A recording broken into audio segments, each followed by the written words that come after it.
na mamimbusa o on say 2017 na MP before budget na ye asempa budget 2018 na ye adwuma budget 2019 impuntuo budget 2020 inkoso budget 2021 we are here budget 2022 ajinkwa budget 2023 inkabum budget 2024 inkunim budget near 2025 and that's all okay and that's what nim and that's what nim and I said farmer warm budget to so better farmer warm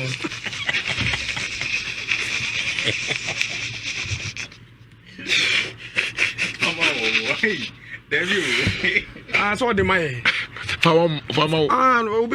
Obi betting tax everywhere. There's a farmer warm. Farmer warm budget.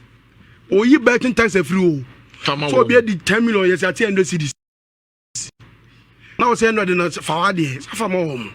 The end is for the farmer warm budget. Farmer warm budget. And that's what budget and as a farmer warm budget.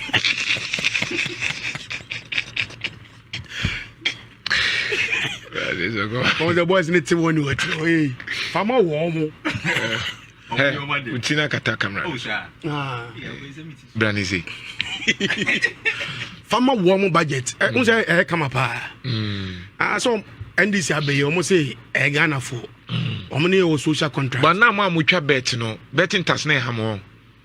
Aye. How do you know? Sir.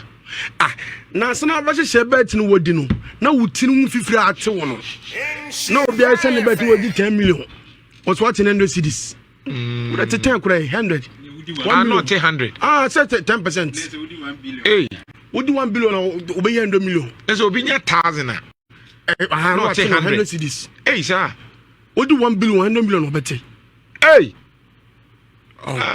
fina matias I'm the farmer warm budget no